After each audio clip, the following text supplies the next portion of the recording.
Hey everybody, so I don't normally start these conversations with just me talking to the audience, but for just a few seconds it's just going to be me. I wanted to set up where this podcast is going now that the first 9 episodes are out. As you know, I have 1 episode for each number so far. We started with 7s. Last week we came out with our last one, that was 6. But I recorded far more than just those 9 interviews. I'm up to maybe like 30-ish, 25 to 30. I'm kind of making that number up, but a lot of them were really, really, really good. So what we're going to do now is we are going to release the other interviews that I had that just didn't make it into the first round. What we're going to do is we're going to release by number. So I have, let's say I have 4 interviews with 1s that are not released. So for 4 weeks in a row, an interview with a 1 is going to come out. Then I'm going to release the extra 2s that I have, the extra 3s, the extra 4s, all of that. If anyone wants to be interviewed, if you are under 35 and know your Enneagram number, or you know someone who is under 35 and knows their Enneagram number, I would love to talk to you. Go to my website. It's linked through my Instagram page, or it's ninefold.life. It is the number 9, FOLD.life. There is an application. If you are interested, I would love to talk to you. Thank you for listening. I have been absolutely humbled and blown away by the response to these podcasts. So today is our first extra interview with a 1. This is Natasha. Welcome to Early Access. I'm Katie Whitlock. I'm here with my friend Natasha. Natasha, it's so lovely to see you. Thank you. I'm so excited to be here.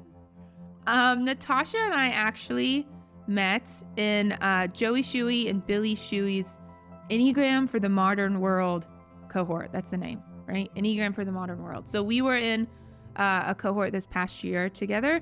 If anyone has ever heard me talk anywhere ever, you've heard me talk about what I have learned from Suzanne Spiel and Joey Shuey, and everything I learned from Joey Shuey in the cohort. Natasha was right there with me. So I'm actually really excited to be able to talk about that a little bit. But Natasha, if you would you kind of introduce yourself to the people? How old are you? How you came to the Enneagram is a good one. And what number you are. It's going to be in the title. But All right. Well, hello. I'm Natasha Twiffelman. I'm 35. I'm very close to being 36. And I have a lovely husband. He's an Enneagram 7. I should have said I'm an Enneagram 1. And then we have 2 daughters, a 9-year-old and a 4-year-old. And let's see, I came to the Enneagram almost 10 years ago, right about 10 years, right about the time I was a new mom. And it was one of those things where, like, I'm very anti-trendy things. And so it was a time of, like, when all of the podcasts were like Enneagram this and Instagram was Enneagram that. And I was like, I'm not into that. But ironically, I've always really loved psychology. I thought I was going to go into psychology when I graduated. And like, I've always been drawn to personality things and things that help you learn about yourself. So it's kind of funny that I wasn't into it at first. But finally, I'd heard it so many times. I was like, okay, I'm just going to like hear what this is about just so I can, because I don't also like to be outside of, like, if people are talking about something, I want to be able to have the background knowledge to at least enter into a conversation if I wanted to. So I'm like, I need a little information just so I know what people are talking about. And so I listened to it. It wasn't anything from Suzanne. I don't even know who the first like person I heard it from was, but it was a podcast and I was like, that actually does sound kind of interesting. And then I started the deep dives. And I think that was when I was led to, like, The Road Back to You had just released their podcast. And so it had like go through all the numbers. And of course, I think 1 might have been first, or maybe that was just the one I listened to. Or wait a second, let me back up a little bit. I think actually then I went and took a test, which I know you're not supposed to do. I've done it a million times. You know, like, you couldn't help it at that time. It was like, I don't have time for this. I'm going to take a test. And I think it came back with like 3 numbers. It might have been, 1 might have been in there, but it wasn't like an aha, like, oh, that is totally me. I'm sure that I did the very like typical human behavior thing and like answered the way I thought I should answer and not in truth. So took the test, and then I think that's when I started listening to the 1 by 1 like panel type podcasts. And I heard the 1 eventually, whenever it was, and just started crying. And what made you start crying? Like, what did it hit? it was a time in my life where I was very lonely. I was very like overwhelmed with new motherhood. Where we lived was a very isolated area. Like we lived on a ranch far, far away from anything. So I was just very lonely in my like life. Mm-hmm. And I think it was exacerbated by the things that make me a one. And to hear someone else like express what was inside of my like heart and head, and that it wasn't weird or bad or like all of these things, was just like a sense of relief and like fear of like, oh my Yeah. gosh, that's a lot. Yeah. So I think it was very like emotional and scary at first, but then it was like, but look at all that's possible when you hear the people talk about like their journey through it, and it gave me a little bit of hope, which I think I don't always latch onto very easily. So yeah, so that's how I like came to it. So you knew right away, basically, that Pretty you were a one much. as soon as Yeah. you started getting into it. Hmm. Was there ever any other number that you felt like, oh, maybe I'm this one? Or was it really just like, no, I feel like I'm a one? I can't remember ever waffling very much after the test. Like I Yeah. read the descriptions from the end of like the test where it's like, this is what you might experience if you're this number, and none of it really like resonated for any of the numbers that it said I was. Mm-hmm. Or I guess I should say it all kind of resonated because it, again, those are kind of really describing like the behaviors of those Yeah. numbers rather than like the motivations. And so once I heard people describing the motivations of the numbers, I only resonated with a one Yeah. I very understand. strongly. One of the things I'll say about ones is I feel like maybe you'll know someone who this is not true for, but I feel like true ones kind of pick up right away that they're a one. I've seen Hmm. other numbers think that they are ones and then have to find themselves in their true number. But I don't know if I've come across many ones who really ever struggled with thinking that they're another number. Do you think that's like part of being a one? Maybe like a gut triad thing or something? I don't I know. do. I do. I think the word, when I was like preparing for this interview, the word integrity kept coming up a lot. And I think Mm-hmm. integrity and the gut thing kind of go hand in hand. I don't know how to lie. Lie is probably too strong of a word. Maybe, I don't even know how to trick myself. And so I Mm, feel like ones, and maybe anyone in the gut triad, just like you just know. It's not a question of like what's inside. I know what's inside, and I'm not like mm-hmm. hiding it. I'm not hiding it from myself or anyone else. I'm not unsure of what it is. I don't always Mm-hmm. like it, but I like it's there whether I like it or not. And so I think it's difficult to confuse that because it's I wouldn't even know how to like put a dress on it and call it something Yeah. else. I think that's interesting. I had a one in one of my classes. So I just got done teaching an 8-week class where people come in and like buy a ticket and do theory stuff and all the things. We were talking about being in the body triad. I Mm, think it was like the day that we were going through all the centers, like the thinking, the feeling, and the doing.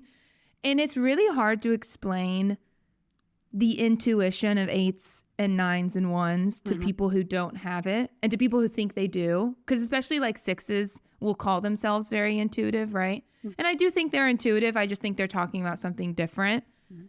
And that, like all the eights and the ones in the room were just saying, I just know things. Like I know that they're true and I can't explain to you that I know they're true. I just know that they're true. And Yeah. so I think that's interesting that can be applied to your Enneagram number too. Because like a true 8 really isn't going to think they're any other number. Yep. And a true 1 isn't really going to think they're any number.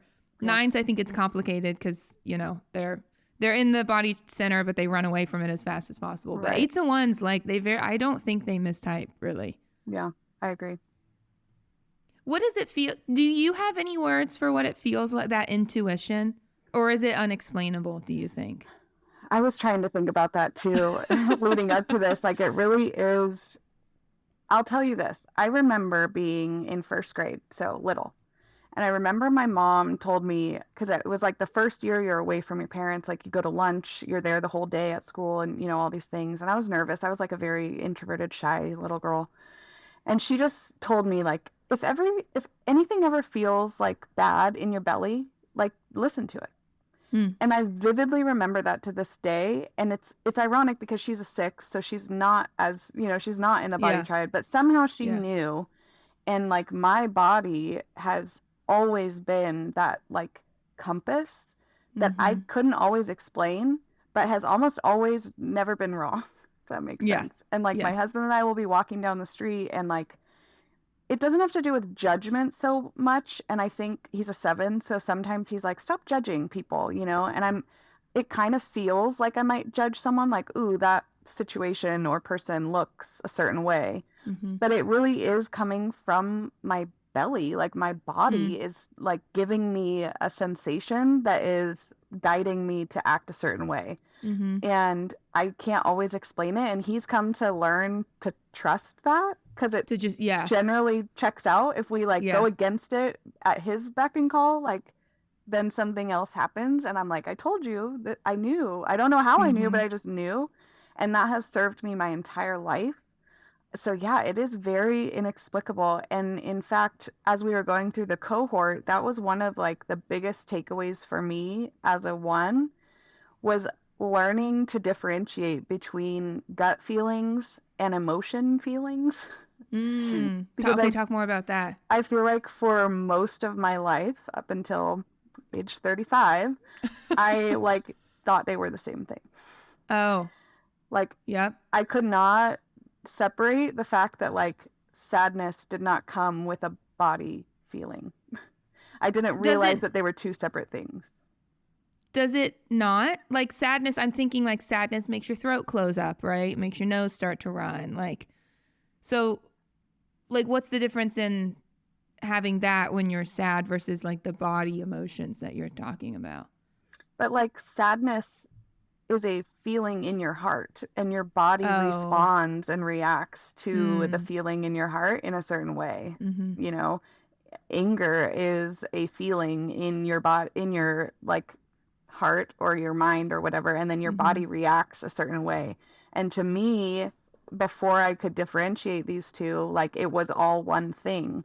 And so when people would say I feel something, I had a different perspective or like perception of what feeling was. And so like Joey really helped me separate the two. Because I kept feeling like maybe I am in the feeling triad. Like I don't understand what's the difference between the gut triad and the feeling triad, because I feel all the time, and it's really like I'm not aware of the feelings the emotions in my heart until I think about it. Like I'm instantly aware of what my body is doing. That's fascinating. But that's not an emotion. I feel like I'm the opposite. That's fascinating. That's crazy. So before you knew all this, when someone said, I'm feeling this way, you were assuming that they also were talking about a physical sensation in their body. I'm literally feeling physically this emotion, right? Yeah. And that's fascinating because I think I'm like the opposite. Like I can usually name the emotion that's going on in me, but I have a really, really hard time letting myself physically feel it, like letting it take over my body like that. That feels weird to me. I don't like it. And so I assume that I didn't know that other people, when they said I'm feeling this way, that they were literally physically feeling it. I thought everybody was like me, that just, I have sadness in my heart right now. And that's what it means to have a feeling, right? Yeah. Whereas you were the opposite, walking around saying, I'm physically feeling this thing right now. Yeah, I'm not worried about the emotion on the inside. I must be sad. Like, if you're sad, you must cry. Like, I thought I was like a very emotional person because I always cry. And it turns out like I cry for every emotion. So I have to figure out like what emotion is that? Like crying is not an emotion. I thought it was. So in conjunction, I guess I'd back up a little bit and say Joey did help me differentiate that. Also having kids and trying to raise kids who are able to emotionally regulate themselves had taught me a little bit about that too. Like I had to teach my children how to name their feelings. It's a little bit difficult for me if I'm not also like naming them for myself. So Yeah. like it's been a 10-year process, but it definitely like came to a head this year when I was like really trying to get the understanding and realize like, oh, this is two separate things. That's why I've had such a struggle with it all this time. So it's kind of interesting. So you wrote a letter the last day of our last cohort together about a month ago.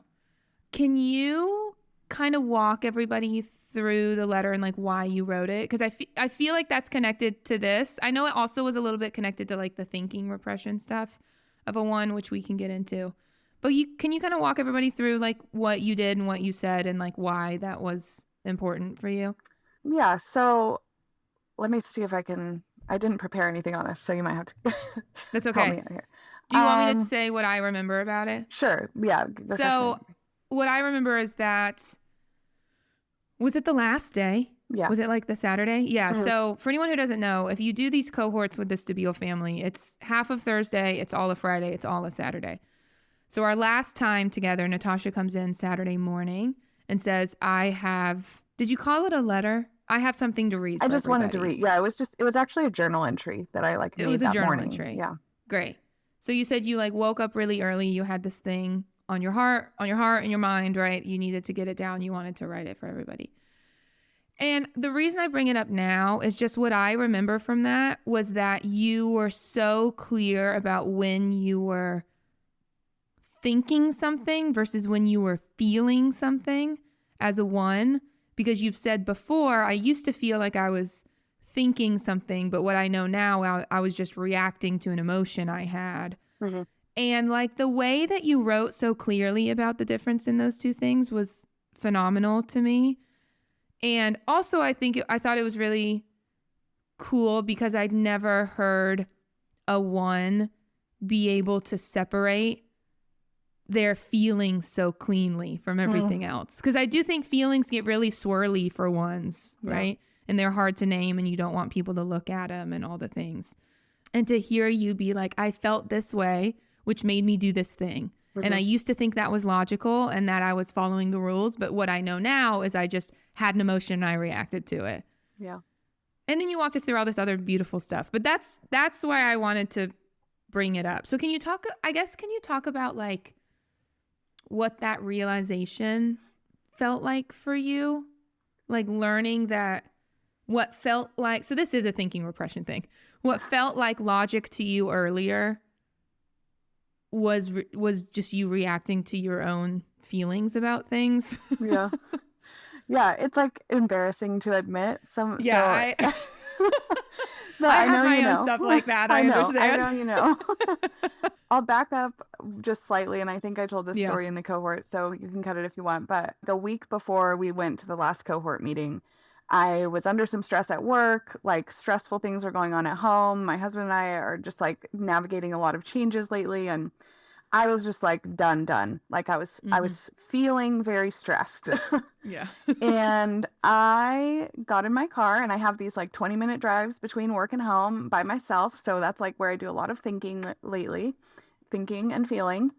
And I was so proud of myself because I thought up a plan to get out of the stress. And I was like, I mean, it was very drastic, and I'm going to be vulnerable here and share it for the world. I decided like the best course of action, the most logical course of action was to sell our house, move into a trailer. Mind you, we have 2 kids, and move into a trailer and live in the trailer so we could downsize and like get rid of all of our things, not have to worry about a mortgage. Like it was very logical. I was like, I told myself, like, what would be the most logical step? Well, this makes sense. And I came home and I told my husband, and he, like, bless his heart, was so supportive, and he didn't just like shut me down, but he like showed me how illogical that was. And now like I can look back and see and laugh at it, but like I guess the point in sharing that story is to illustrate that like even when I'm trying to use logic, it's not there naturally. Like I have to, and I'm not like I have a master's degree. I'm not like incapable of thought. It's not that I don't think. it just like when the emotions and the feelings are so much, it's like there's a shut off switch and it just like doesn't exist. And the only thing I know how to do is just like fix the feeling, like make it go away. And Mm-hmm. in whatever, like I'm very methodical about it. I'm very capable of like step by step, and I can make it go away. It's not always the most logically based solution, Yeah. but it's like something. And so when we got to the end of the cohort, I had gone through I've been reflecting a lot over the weekend, Mm-hmm. like we all had. We were talking about Yeah. all of the things we'd learned over the year, and I really have come a long way in just a year. And I think partly it all the kind of like diary entry or letter came from almost some surprise at how far I'd come in just a year, because I think, I've been studying the Enneagram for almost 10 years. That's a really long time. And like, I Yeah. would consider myself to be someone who's pretty self aware. And I'm raising some children who are very emotionally intelligent. And like, there's all these things that point to me doing things successfully. And so I didn't sign up for the cohort thinking I wasn't going to learn, but I don't think I expected to grow so much myself. I I think I agree. was there to like learn about the other types and how can I apply this to like other things in the world, to other Mm-hmm. people, help other people. And really I came away, and when I like really looked back at it, I was like, wow, I have actually done a lot of growing. This was really powerful for me. And so when I started thinking about that, the other thing is like it just woke me up in the middle of the night. Like we had had our two, those full days of all the learning and the talking and the emotional things. And all of a sudden I just woke up and I had all these things that I felt like needed to download. They needed to get out on paper. And so I was like, it was like 4:30, 5 o'clock in the morning. I didn't have to be up that early, but I just got up and started writing. And so all of Mm-hmm. the things that I shared just came out. Like I wasn't sitting there thinking like, what should I say next? It was just like the pen had its own mind and it just went. And I think that's partly why it felt so good to share, because it was literally just like my thoughts coming out. There was no, what's the word when you like think through what you're going to say first, like Like ed. there was no Yeah. editing. There It's was no, it's like yeah, stream of consciousness correct. writing. Yeah. And so basically I was just, and in that moment, I was able, like, as I was writing the things, like, well, I think such and such, I was able to like look at that from like this bird's eye view. So like metacognition, I was able to like think about my thinking as it was happening and be like, although you say you're thinking that, you're actually feeling that, and Mm. so it was like me being able to pinpoint the fact that like I logically could understand that while it looked like thinking, really still feeling. And so I wanted to share that because it felt like growth. It felt like, Yeah. okay, you're still allowed to like go through the feelings that you're having. It doesn't mean like doing all of this Enneagram work doesn't mean that like I'm never going to feel things. It just means that I need to be aware that so I don't go sell my house and live in a trailer. Like that's not that's not a Yeah. logical thought. Yeah. So I don't know if that kind of It answers what you does. were looking for with the So I want to ask about the trailer story. First of all, I think that's a great story. I think that's so funny. But I want to talk about the word logic because I think we use the word logic in the Enneagram in like a very specific way. Because like hmm. here's the thing. It does in like a very neutral, like objective way. If you're stressed about your mortgage, you could sell your house and live in a trailer. Like that does solve the problem, right? In that sense, like it does solve you have solved the problem. Hmm. Um you like you said you can't do that because you have all these other things going on, but that's not like this fanatical solution that like doesn't even solve the problem. Like you're just throwing things out and seeing what sticks. Like that would solve the problem. Well, and I think that's partly why I shared that story, because it does illustrate what I was saying, where it's like my thought my way to solve the problem is methodical. Like Hmm. I and I think that's why I think Suzanne talks about it mostly in terms of twos, of like she says that like twos kind of get away with not thinking they appear like they're thinking. Do you know this? She Yeah. talks about And that sometimes. they're like charismatic, like they'll take care of you so you Yeah. don't And so know. people don't really Yeah. realize that they're not accessing thinking. And I Mm-hmm. think ones kind of slide by in the same way because, like you said, there is like logic in my. I didn't just arrive at this like random thing. Mm-hmm. I thought it through. Like, what would be some possible solutions? And I thought my 7 husband, who's all about like future possible solutions, what's out there, would be so proud of me because I was like, look at me. I thought of this. Like, I this came is up with so this left cool. field I came up thing. with, Yeah. you Yeah. know, but it wasn't like, I mean, I was thinking through like monetarily, the bank's going to give us this and this is going to happen. Like it was done with very much intention. Mm. And I think we can get away with like not thinking because it's plausible. Yes.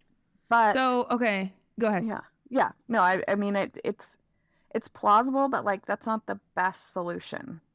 So I Yeah. don't know, like it kind of illustrates that like it passes. It almost is like undercover logic.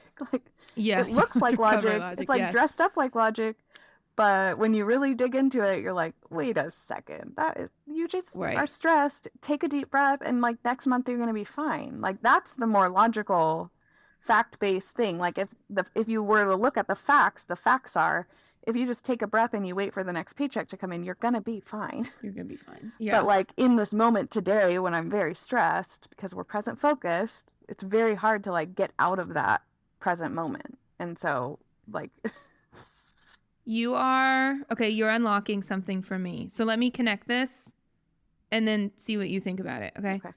So all the numbers that are thinking repressed are present focused. That's part of being in the responsive stance. One, you're thinking repressed. 2, you're present focused, right? So maybe what feels like logic to all these numbers, because I actually do think all of these, especially 1s and 6s, Mm-hmm. before they know that they're thinking repressed, they'll call themselves very logical people, Oh yeah. right? Mm-hmm. But what's really happening because you are so present focused is that something happened and you need to solve it. Yeah. And because we use I think in our culture, because we use the words like solve, and if you fix a problem, that's logical and like methodical, and like all of that gets wrapped up in the same thing. Mm-hmm. But what's really happening is that 1, 2s, and 6s see something and immediately need to fix it. Correct. Like right now it needs to be fixed, right? It can either be my feeling, it can be your feeling, it can be the fear I'm feeling if I'm a 6, it can be the doubt I see in you if I'm a 6. It can be whatever, right? Yeah. It can be the thing that just made me angry if I'm a 1, whatever, right? And so maybe when we talk about logic in Enneagram places, we need to say, like, you'll know that you're accessing logic when you pull yourself out of the present a little bit or something. Like logic requires like a future focus or a past focus, whatever. It requires pulling yourself out of right now. Yeah. Have you heard of metacognition?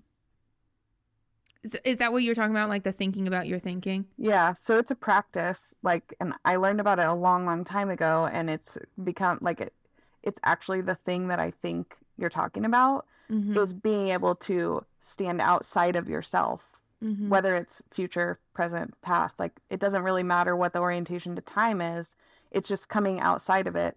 And it's what I did in that, letter at the end of the cohort where I could stand outside and watch what I was thinking, what I was doing, whatever it was, and then react to it. So it's like you're coming outside of yourself and watch. It's like a third bird's eye view of yourself, And I think that is when you're accessing logic, when you can step outside of your thinking and your plan, this grand plan you just had, and you are like, is this going to work in other contexts, and you're outside of that present moment for sure. Yeah. Is that what's happening in 1, 2s, and 6s when they're present? So I'm so future focused that it's hard for me to imagine like what it feels like to be present focused. Is it that like you're so zeroed in on right now that it is hard to step out of yourself? Definitely. Yeah. Yeah. And I think the others referencing piece plays a part in this. And I say others referencing, but it could be like the environment as well. Yeah. I think Like an they external like tie reference point. together because the reference point is external. Like in like I can sit here with you and say, okay, I'm gonna, step outside of my thinking and think about this. But if there's a big bang over here right now, like my attention is immediately gonna go there. Mm-hmm. It's here, it's now. It's like what is happening right now. And so it's very easy to get pulled out of that metacognitive space because there's so much else Yeah. around. And so Yes. that was another big growth point for me this year is realizing that and then taking steps to, you know, not remedy, but address it, I guess. And if I Yeah. know that I need to be in a metacognitive space, so to speak, what am I doing to ensure that my attention stays there for the time Yeah. being, Yeah. Do you think that logic is the best word to use for this? Or do you think, I feel like there exists a better, like Well, some, you know? yeah, I think, and I'd have to go back and look at all my notes, but didn't we talk a lot about more like objectivity and Yeah, we facts did. Yeah, in the we did. cohort? I mean, Objectivity. I think that is objective versus subjective is very real. But again, like I went through my life thinking I was very objective, Yeah. Yeah. but I was not. I am Yeah. not, And to draw back to what I was saying connected for me earlier when you were talking, like ones, twos, and sixes see something happen, they respond to it, they fix it, and then it's fixed. And so to them, that's very like objective. Like I did the thing and it's fixed. Yeah. So of course, right? But yeah, you're right. That's not what we're talking about when we're talking about all this stuff. We're not talking about your ability to solve problems. Because right? also I think that I'll use the, independent stance. You guys, 3s, 7s, and 8s might look at the thing that I'm responding to and realize they don't need to respond to it. Yeah. Yeah. The objective piece This is so like, little. Yeah. why are you responding to that bang? The washer's running, it's the washer.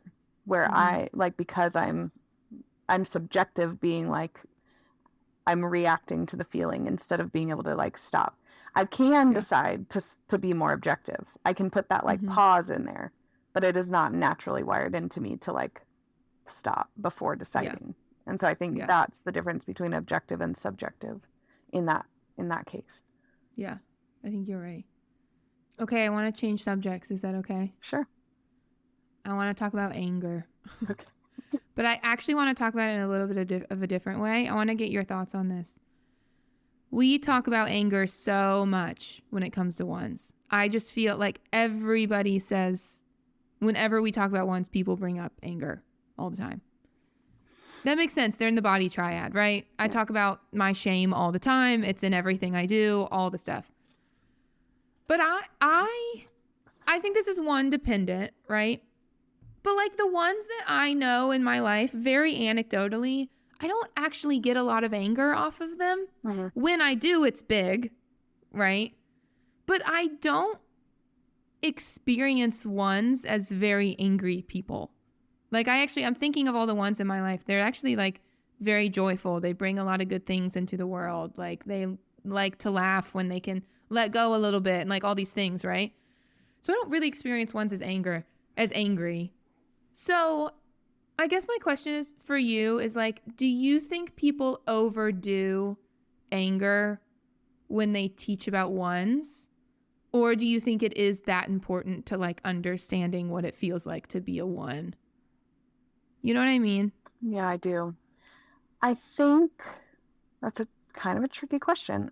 Let me back up to before I had my oldest daughter. I had a miscarriage, and so like my hormones were crazy, and I had this experience where, so I don't think I was pregnant. I might have been pregnant. Anyway, regardless, like I was in a weird season, and I didn't know the Enneagram yet. And I think I want to say I was at a cell phone store, like needing some service or something. And something happened, and it was little. Like I can't even tell you what it was. And I experienced anger such that I have never experienced before, to the point where like my face was red. There had to have been steam coming out of my ears. Like, and here I am, can't even tell you what I'm angry about, but like something set me off so bad And I could not explain it. And at the time I was like thinking, okay, like my hormones are just crazy. I must just be like really, something is up. Yeah. And fast forward a little bit to finding about the Enneagram and finding out that anger is like a driving force for us. I felt like validated a little bit.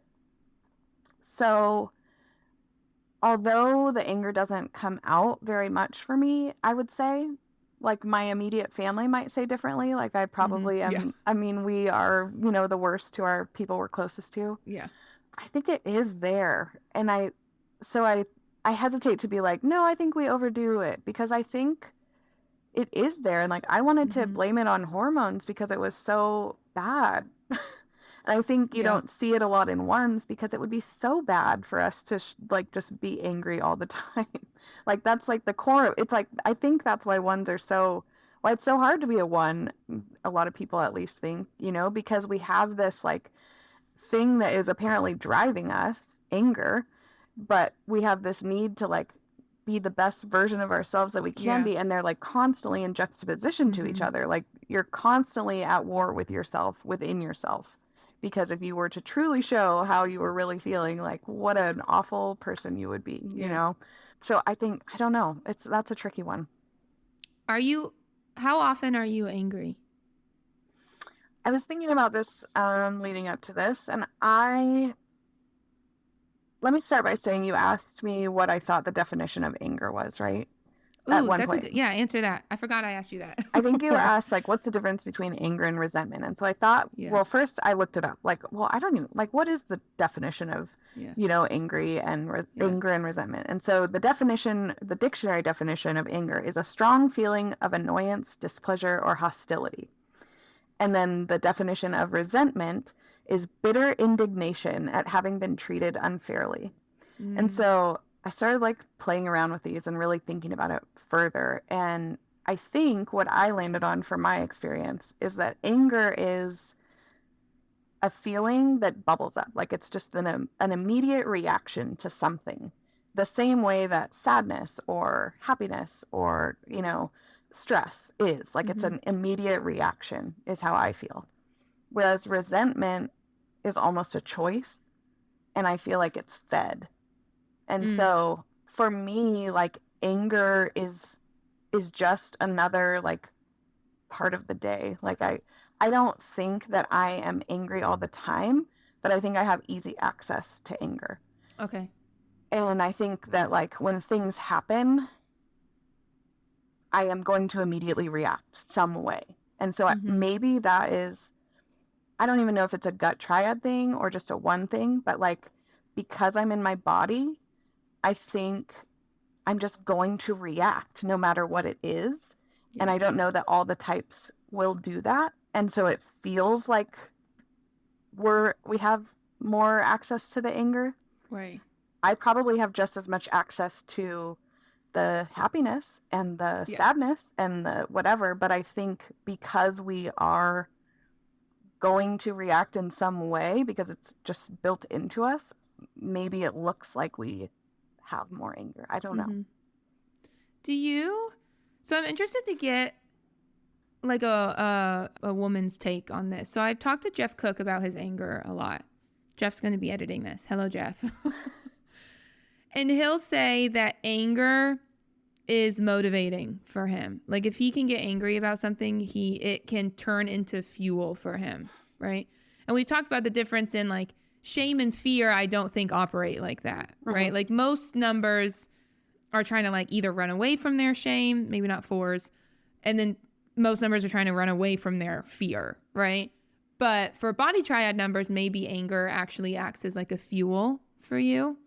But I'm wondering, as a woman, do you feel that same way? And or were you ever like, was that ever hard for you as a woman for anger to be fueling for you? I just wonder if there's like some gender differences there or gender differences in how like maybe you feel the same way, but coming out of you, people reacted differently, right? Yeah, that's interesting. I feel like it could be a fueling emotion, but I wonder if it's like kind of in that trap of not having the objective piece to it. Like, I think if I'm thinking back through times when I was angry and it fueled me into action of some sort, I don't know that I was making like objective, logical decisions. You were just fixing it. I was just fixing it because I was mad. And it usually, and so I think I am just as fueled when I want to do something for positive. Like I want to be a part of building something, or I want to be a part of growth opportunity. I actually think I'm probably more fueled to pursue something with a more objective, like, way of going about it, maybe. So I don't know that that may just be my experience too. And I think back, like, I played softball growing up for a long time, and I'm trying to think about, like, I would get angry if, you had a bad umpire and they, like, weren't calling your strikes and things. But I don't think I ended up throwing better when I was angry. Yeah. I don't think it pushed me in a positive way. So I'm not sure that I would, like, purposely access it. Yeah. I'm not going to be able to say the conversation exactly right, but he was talking about his anger in a way where I was like, I do not react that way to my shame at all. Like I think the metaphor I used was like, my shame is like a big bad wolf in the dark forest, and I'm trying to outrun that sucker as fast as I can. I don't want to think about it at all. If he catches up to me, it makes it worse. Like, I don't want to do anything. You know what I mean? Like, it doesn't feel better. It doesn't fuel me to do more as a 3.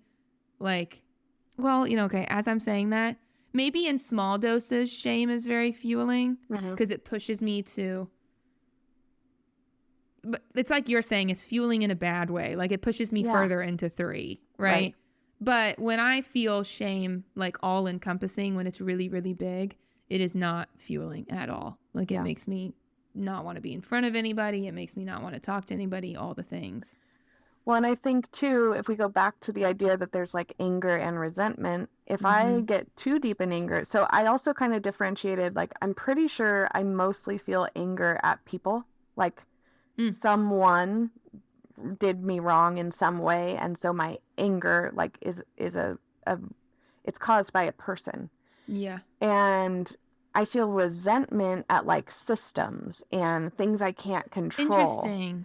I was just actually a couple weeks ago in a car accident, and it was not my fault. Like, I was doing everything correctly, and this person wasn't paying attention.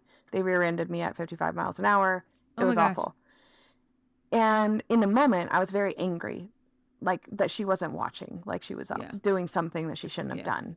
But as the week went on, it happened on a weekend, and so there was, like, no immediate solution.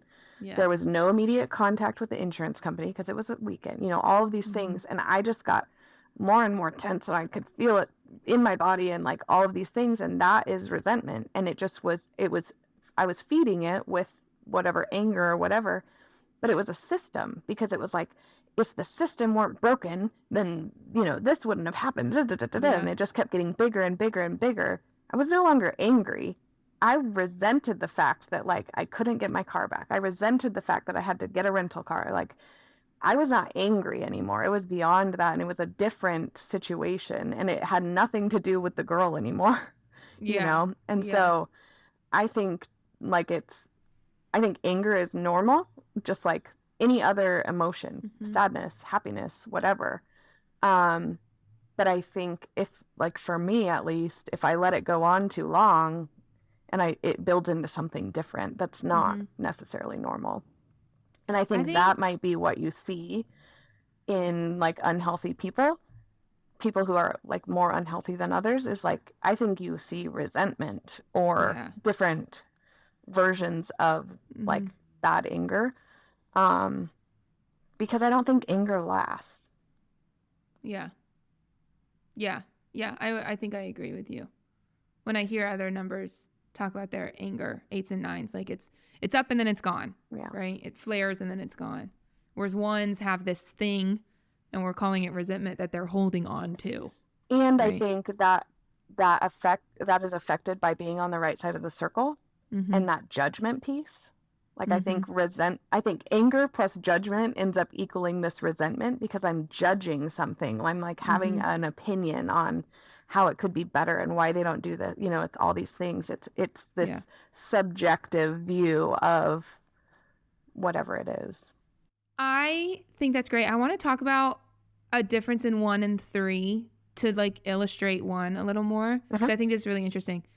Like if that happened to me on a weekend and I also couldn't get stuff done until Monday, that would also piss me off, Mhm. right?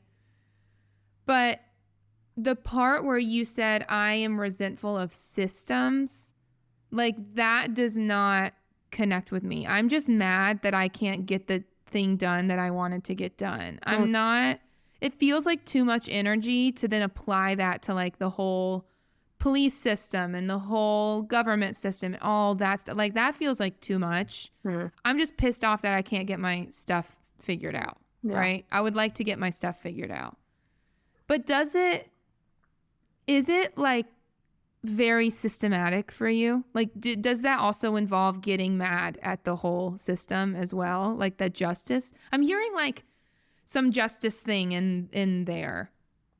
I don't know if I would use the word justice, at least Yeah. in that context. I do get upset about system things a lot. Mm. And I do feel like that is where my energy goes. I feel like, did you ever like have to put on the beer goggles when you were doing dare Yes. or whatever? Yes. Like, I feel like I have these goggles on, and maybe hopefully other ones experience this too, but like I cannot go into anything without seeing what could be fixed or improved. Mm. And in general, like it's not just like a picture frame on the wall. It's like you can't fix something small without fixing the whole thing first. It's like, so Mm. for me, like my vision is I work in systems. Like my brain sees the whole thing. Well, if you're going to fix this, you've got to fix Whoa. this before you fix this, before you, like, really, you can't fix this thing that actually needs to be fixed. You can't get somebody help on the weekend when their cars broke down until you fix this whole big thing. Yeah. And so I can't help but see that way. And Yeah. that has been a problem for me. Maybe problem's not the right word, but that is where like my frustrations live a lot of the time. Is like if I Mm-hmm. can't fix the system, then I'm out because Yeah. it's like you said, it's too much energy. Like I can't fix the insurance No, I system. can't do I'm the one whole, yeah, the person. whole I can't insurance fix it. industry. But man, it sure could use some fixing because then Yeah. my life would be a lot smoother, you know? And so when I go to work, when I've gone to work in the past, like I'm not just looking for like, how do I fix this tiny little thing? This would be Mm-hmm. so much better. It's like, if I'm going to do that, I got to go tear the whole thing down. Yeah. And so I think that's why I'm tired so much, you know, and Yeah. maybe I'm guessing other ones feel that way too. Like we are always seeing this whole thing. It's like all connected, and you can't just fix the bottom layer because that's not doing it right. It's not Yeah. doing it well. And I I feel like you've just made something really click about ones for me because sometimes I think we talk about ones and we get a little too simplistic. Like you Mhm. said, like, oh, ones walk in a room and they see that the tablecloth's tilted. Yeah. Like, yeah, sure, but that's not like we all know the Enneagram's deeper than that. It's more complex than that. Like what's Yeah. really going on in ones, right? And I love this systems idea. Like Mm-hmm. ones see in systems. And because you're thinking oppressed, it's hard for you to break that down into manageable parts. And if you did, I'm just shooting from the hip, so Yeah. tell me if any of this isn't right.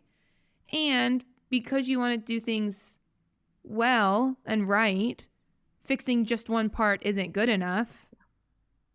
And then how do I even start? Like Mm-hmm. I'm overwhelmed already. I'm overwhelmed thinking about that. Like Yeah. right?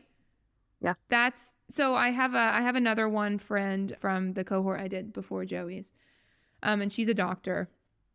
And she would say the same thing about the hospital system. Mm-hmm. Like she talked about that all the time. She's like, I want to fix all of it.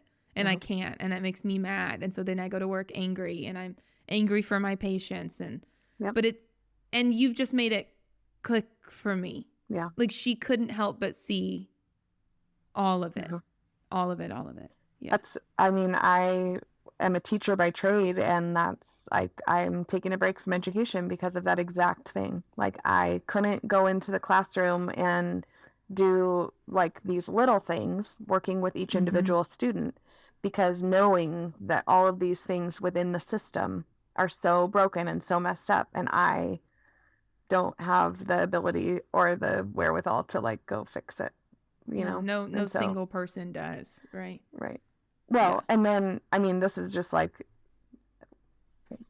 jumping into the brain of a one, like, yeah, no single person does. But if I was a good person, I would be out there fighting on the front lines and figuring out a way. Like, there's this guilt associated with it. Yeah. I wouldn't be just like focusing on my little classroom. I would be out there like fighting and figuring it out and doing it. And so there's another layer of this like inner war that is like, not only can I not do it, but I really should be doing it. And so it's like constantly fighting each other. And then if you were out there, you'd move the goalposts, right? Well, I wouldn't just be out here in my own city. If I really cared, I'd be out in D.C., right? Picketing the White House or whatever. Yeah. Like, it would just change no matter what you did. Yep. So, okay. This is kind of a weird segue into my last question, but this is my last question for you. Okay. You're 35. Speaking of seeing in systems, and you've done it your whole life and all the things. You're 35. Let's say you go back 10 years. So now you're 25. What would you tell your 25-year-old self? Grace does not have to be earned. And that goes for myself and other people. And done is better than perfect. And then just deciding with an objective lens what priorities matter to me. And then sticking to those. I think in the last 10 years and prior to that, because of my dualistic thinking, if there was like a way that something was supposed to be done, that just automatically became the way that I should do it. And I didn't always stop and second guess, like, but is that how I want to do it? Is that meaningful to me? And so I carried along some, whether they were traditions or ways of being in the world, that now I can say like, oh, I prefer to do it this way, and really know in my heart of hearts that that's the right way, and I can focus there. But right. I think that's great. Thank you, Natasha, for everything. You're welcome. Thanks for having me. I was so excited when you reached out, because I just like being in the cohort for a year with you. I just think you talk about the heart of ones so beautifully and so openly. And like I said, I think it's hard for ones to get there, like to really, really get there, right? Because going into yourself is represented by 4, right? Which is just swirly and really hard and withdrawn and all the things. So thank you for all the work you've done on yourself. No, thank you. It's paying off in spades. So people can see it in you. Thank you. Thank you for being here. Of course.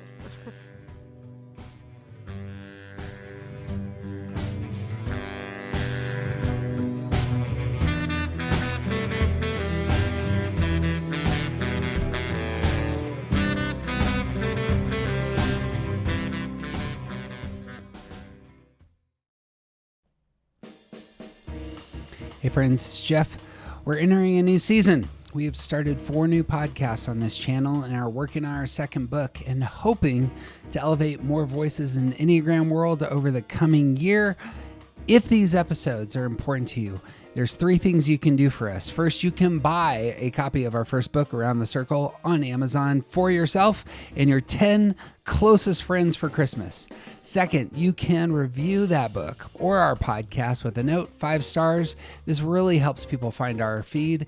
And best of all, you can go sign up as a member at aroundthecircle.org. Even free members get half of the stuff that we post there. So go. Books, stars, memberships.